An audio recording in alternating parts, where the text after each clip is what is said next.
but another damaging away defeat for Liverpool in the Premier League. Here's their captain, Virgil van Dijk.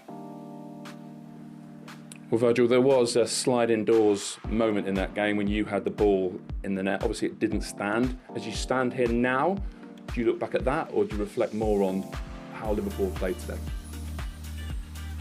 I think in football, obviously, there are key decisions. That obviously happens, and the officials are deciding this, and we have to deal with it on the pitch, both teams. And I think there's no point to discuss this on my point of view. But the reality is that we lost it 3-0, and that's obviously a big blow, definitely. Before we move on then, have you seen it back? Do you have a view on whether it's a correct or incorrect decision? It doesn't really matter, I think, what I would say, because if anything I would say would be in the next couple of days in the media, and then the whole international break will be about me saying and commenting on a decision that the referee made. I just rather focus on the fact that we lost here today, 3-0. And but obviously, yeah, decision or should have been a penalty or whatever. Comment though on the Liverpool performance. How did that sort of match up to what you expect of yourselves, never mind us? Yeah, I think obviously first half was difficult.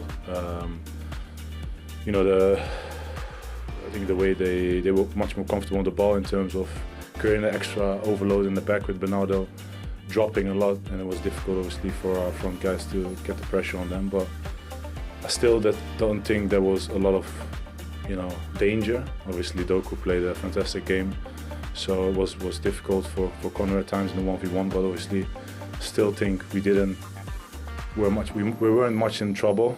We could have done better, of course, especially in possession, but and obviously then the decisions and the penalty moment, you know, the momentum shift more to their side, and we had to dig deep. In the second half, obviously, I think we get a little bit more momentum in possession, but our pressing was just not good enough, and the way we did it as a team should have been better.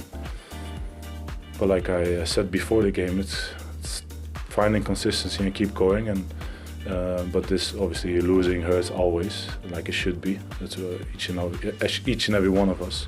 But 3-0 especially. And now we go to our countries and stay fit and be ready for a big run after that. Yeah, Forest at home next for Liverpool. OK, he didn't want to give his view on it, but he said we can debate it, and we will do. Because it was a big moment at 1-0. Yeah, he was involved in.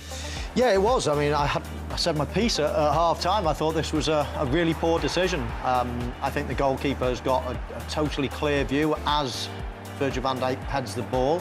I don't think he affects the goalkeeper. I think if you remove Andy Robertson from the pitch at this stage, the ball goes in regardless. OK, he has to duck to get out of the way of it, but that doesn't. The goalkeeper's got to dive regardless. The goalkeeper is going to dive regardless. He doesn't affect it in any way, shape or form. He is in an offside position, granted, but when you look at the rule, part of the rule is infringed, let's say, but part of it isn't. And I'm surprised that was given, I must admit. I think it was a poor decision. Now, that's not the excuse for Liverpool losing. Manchester City were the best team, but that would have been 1-1. It would have changed the game, no question about it. And I think it's a poor decision. OK. We can now remind ourselves of the wording that the Match Centre sent out, much to his frustration, Arne Slot. The referee's call of offside, no goal to Liverpool, was checked and confirmed by VAR, with Robertson in an offside position deemed to be making an obvious action directly in front of the goalkeeper. And you're shaking your head at the wording of that, Michael, because... An obvious action, all right, but that's not a rule. There's a rule that says if you make an action towards the ball, that yes, he's avoiding, he's getting out the way. He's not making a move towards the ball. In fact, there was a goal last season scored at the Etihad in the same fixture that was given, pretty similar. Yeah, Szoboszlai's. Szoboszlai, yeah, exactly. Let's have a look at well, this. here we go. Now, what's different in many ways, like Curtis Jones is right in front of the goal there. He's right in front of the goal. The goalkeeper can still see it, as you can see.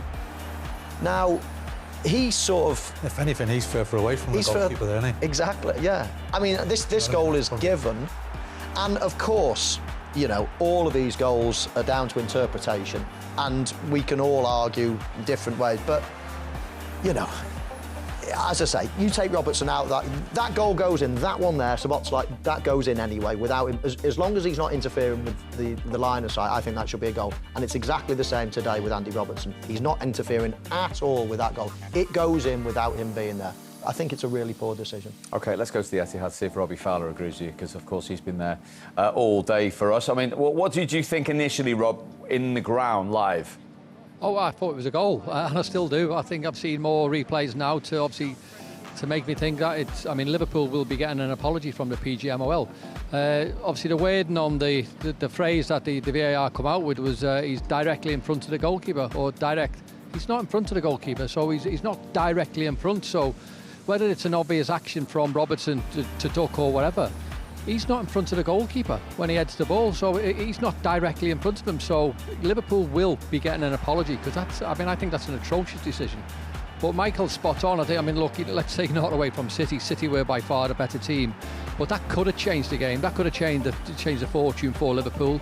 I mean, City were, full value for the 3 points here, and the performance was brilliant. But you talk about sliding door moments in football, and that could have been one for Liverpool.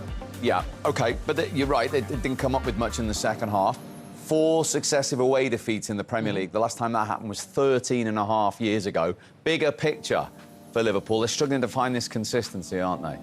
Yeah, I mentioned earlier on, I think players are maybe playing in positions where they're not comfortable. You look at Wirtz maybe coming in from the left and trying to get involved in the middle of the game, where it's just really, really crowded, and he's struggling to adapt to the speed of the game, the speed of the Premier League.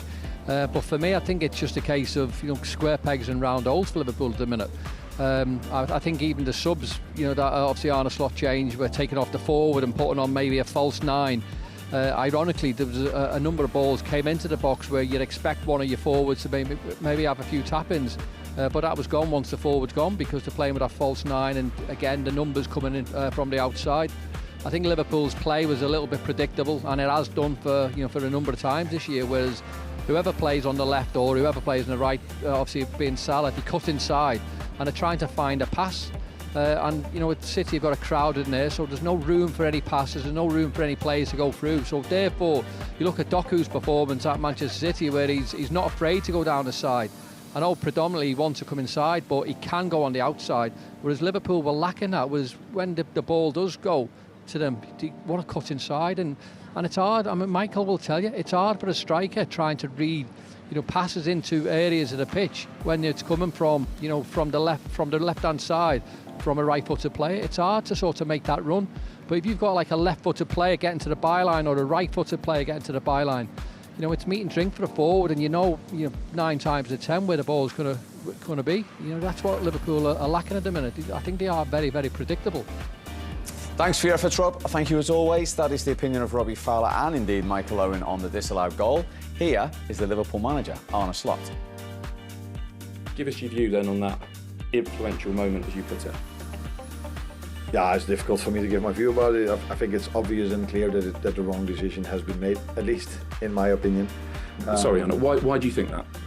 Because he didn't interfere at all with what the goalkeeper could do. I immediately after the game, someone showed me the goal that what the same referee allowed City against Wolves last season, Wolves against City last season. So it took the linesman 13 seconds to raise his flag to say it's offside. So there was clearly communication. So, but as I said, that could have influenced the game in a positive way for us, because in the first half we were so poor. But yeah, a set piece can make a difference, and now we conceded the 2-0 from a set piece, and then that was maybe a fair reflection of the first half, by the way, us being 2-0 down, but that's maybe not where it's about. Yeah. He was pretty honest.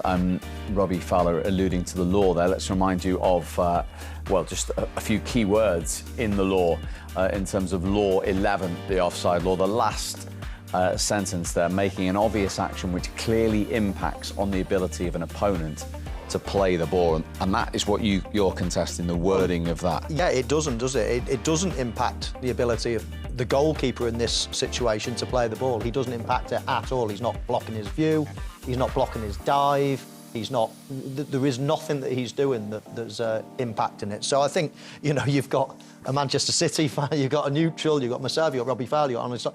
Everybody is saying the same thing. It's a bad decision, but don't take anything away from Manchester City. They still deserve the win. And they got the win in the 1000th game in his managerial career for Pep Guardiola.